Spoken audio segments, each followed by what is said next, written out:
Actually, Bombo Christine, no, duha ka adlaw na ko nag-ayuda sa Greenfields, pero mao lagi, dili ko man gyud maato kay ako ra man isa gyud ang nag-ayuda dito karon nya.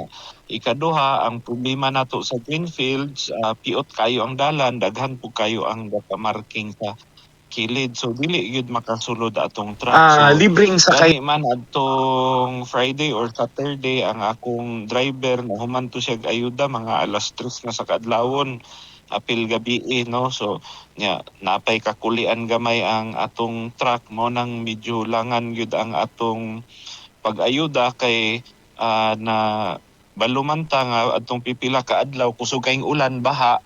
So ang prime motor po dili sila kahatag og tubig kay lubog. So gipapadayon ko lang ang ayuda gihapon sa tubig no. So mao na usahay pud ang tao sa Greenfields masuko kay dili matagaan na dili man gid sad nato mabut-an kay dili man ta kasulod sa dalan kay piot kay side to side na may parking unya gamay pag kayo ang dalan.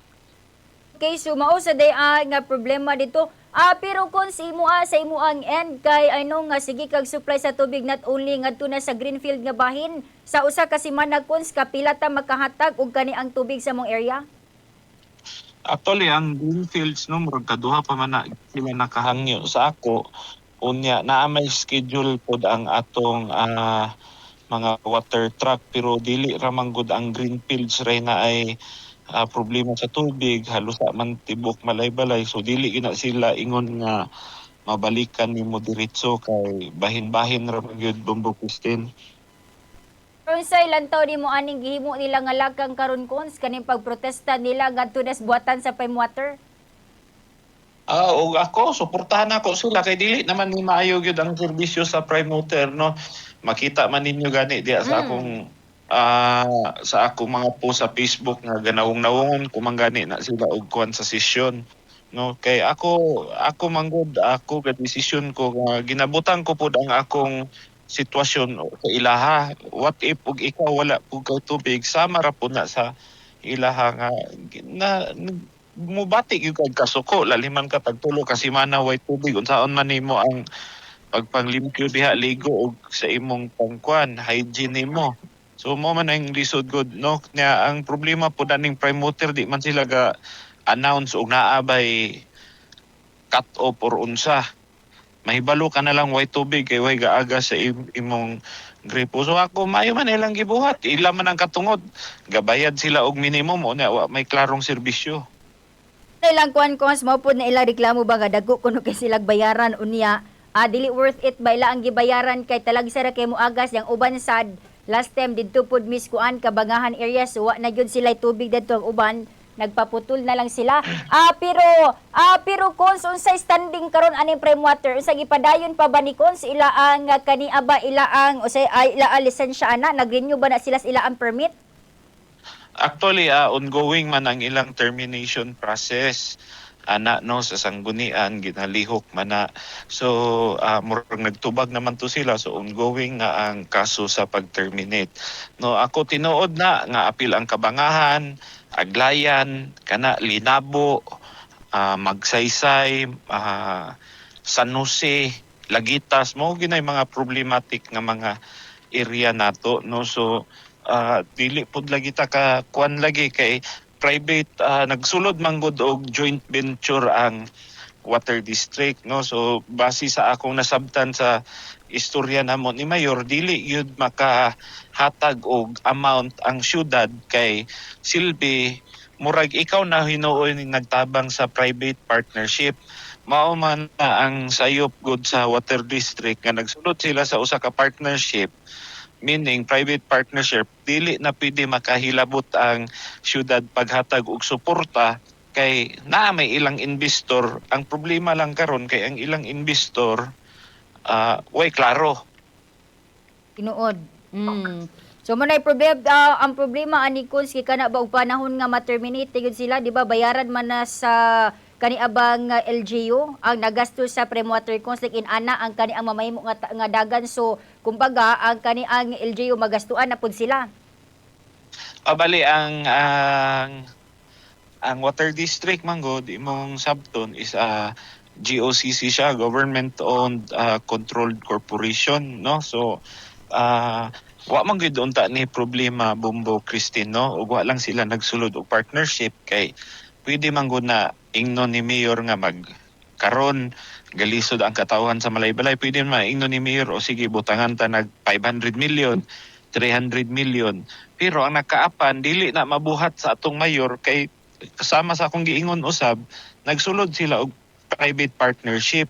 So Silby, murabag ikaw ayahay kay ka nga nagsulod kag kontrata gadawat ka sa ginansya pero ang gobyerno ra gyapon ang naghatag og kwarta sa imong kontrata.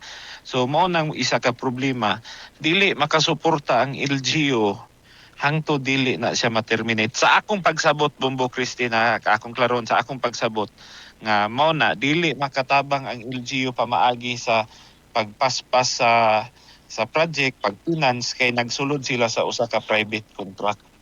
Kumbaga Cons, ang bula ani naa sa water district.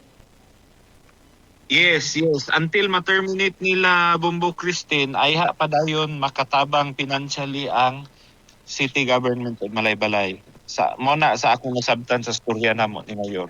Dugay-dugay pa yun ni Cons, matagaan og kana ba nga long-term nga solusyon ang panubig dakbayan sa Malaybalay.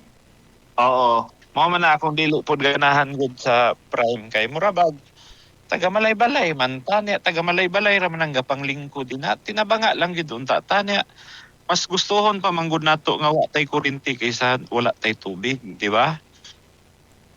Tinuod Cons kay og walay kuryente, okay man, mas okay way kuryente kaysa way tubig kay kuan ba basic necessity sa katawhan. Tuod Cons ang kani ako ato sa lantawon ang kani ba nga prime water Cons nakisingit na sila des opisina aning kuan aning water district. O tinuod na kay murag part na sa ilang kontrata, murag diha na pud sila mag opisina sa water district. Pero para sa inyo Cons, mas maayo gyud nga mawa na ni prime water district bayan sa Malaybalay so ibalik na lang ngadto sa water district ang kaniabang pag-operate aning tubig. Yes. Muna'y paningkamot nato karon sa LGU kay para mapaspasan nato address ang problema sa atong katawhan. No, gani man ang katong bag-o nga reservoir ni Mayor nga gihatag ni Senator Migs nga 500 million ang sa akong pagsabot kay Mayor dili to niya ipa-operate sa prime water, lahi ang mag-operate ang city government ang mag-operate adto. Pero Cons panalitan og ma-terminate na yun yung prime water open bagyapon ang konseho nga modawat og laing mga private entities nga For the meantime, i-discuss pa na pero og akong opinion imong kwaon dili ko mas maayo nga magpabilin sa water district ug sa city government of Malaybalay. Cons kay ingon sa kaniaba mga konsumante nga mas okay pa man tus-una nga naa sa kanibang water district ang water district kuno ang gahawid sa kaniang panubig sa dakbayan sa Malaybalay. Anyway, Cos, unsay mensahe na nimo karon sa tuang mga katawan ilabi na gayon ang kani mga areas dito sa mga south areas nga maoy pinakalabing apektado Cons? Mora sa gini akong maingon nga wa magid gyapon tay mahimo og magprotesta ta kay ang mismo ang taga prime nga naa diya sa opisina igo ram po na mangambot. No, so makaluluoy gid ang katawhan sa Malaybalay. No, so mora gina ako wa gyapon tay mabuhat og magprotesta ta kay igo ra gyapon na sila mangambot diya sa ilang opisina. Tuod ko sa aduna na baysay ang dito sa central office sa kaniang prime water? Wala pa kay ko nasayod Bumbo Christine, no. Ako pang pangutanon si Konsehal Nico kay iya man ang committee ba ang public utilities. So makatisyon man mi ugma siguro ma-storyahan ako sa ug unsa nay update ani. Okay, sige magkabubog magkasenation sa tuna kauban karon inyo ang nadungog si City Councilor Jason Chad Ayala sa Dakbayan sa Malaybalay. Cons dagay salamat og maayo buntag amping kanunay. Thank you. Oras sa Bamradyo, 45 minutos na ang milabay sa alas 11 sa buntag. Mas maayo pag muhawa kuno prime water mga kabumo nga naman. Wa gyapon sila pulos dakbayan sa Malaybalay. Sige ra sila kuha og kani ang kwarta dias katawhan unya mura ra gagmay ra bayran perting dagkuha pero ang gibayras katawhan makigala mura ra sila nagbayad og hangin. Mura ra sila